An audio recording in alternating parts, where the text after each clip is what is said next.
Hi friends, இன்றைக்கி non-sticky சேமியா அதாவது சேமியா உப்புமா வந்துட்டு நல்லா உதிரி உதிரியாக எப்படி செய்கிறதுன்னு பார்க்க போகிறோம்.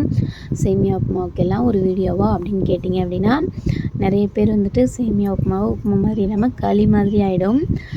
நான் கூட பிகினர் அதாவது மேரேஜ் ஆன புதுசில் நிறைய டைம் இந்த மாதிரி பண்ணியிருக்கேன். ஸோ கரெக்டான தண்ணி மெஷர்மெண்ட் எப்படி வச்சு எப்படி செய்கிறதுன்னு பார்க்கலாம். உதிரி உதிரியாக செஞ்சோம் அப்படின்னா சேமியா உப்புமாவே வீட்டில் இருக்கவங்க விரும்பி சாப்பிடுவாங்க. எண்ணெய் ஊற்றி கடுகு, கருவேப்பிலை, 1 டேபிள் ஸ்பூன் அளவுக்கு கடலைப்பருப்பு, வேர்க்கடலை இருந்தால் சேர்த்துக்கலாம், ஆப்ஷனல்.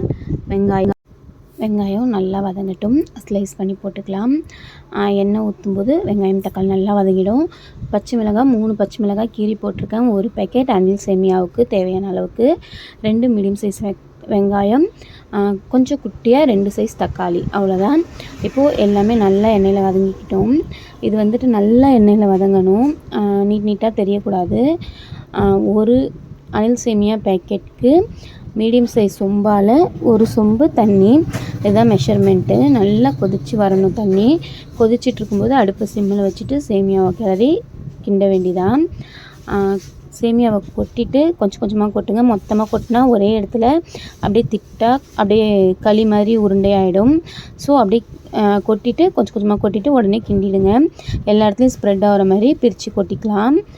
இந்த மாதிரி பண்ணும்போது நல்லா எட்ட இருக்கும், உதிரி உதிரியாக இருக்கும். இந்த சேமியா உப்புமாவுக்கு தேங்காய் சட்னி, அப்புறம் நல்லா காரமாக ஊறுகாய், மாங்காய் ஊறுகாய்லாம் வச்சு சாப்பிட்டோம் அப்படின்னா நல்லா டேஸ்டியாக இருக்கும். உப்புமா பிடிக்காது அப்படின்னு சொல்கிறவங்க கண்டிப்பாக ஒரு டைம் சேமியா உப்புமா செஞ்சு பாருங்கள். இதே சேமியாவை நம்ம கிச்சடி, கேரட், பீன்ஸு அதுமாதிரி நிறைய வெஜிடபிள்ஸ் போட்டு செஞ்சாலும் டேஸ்டியாக இருக்கும். அதை இன்னொரு நாள் நம்ம பார்க்கலாம். இன்றைக்கி வந்துட்டு டக்குன்னு 10 நிமிஷத்தில் ஒரு பிரேக்ஃபாஸ்ட்டோ டின்னரோ செய்யணும் அப்படின்னு நினச்சிங்க, வேலை இருக்குது, ரொம்ப குயிக்காக முடிக்கணும், டயர்டாக இருக்குன்னு நினச்சோம் அப்படின்னா இந்த மாதிரி நீங்கள் பிளான் பண்ணிக்கலாம். ரொம்ப சிம்பிளாகவும் இருக்கும், டேஸ்டியாகவும் இருக்கும்.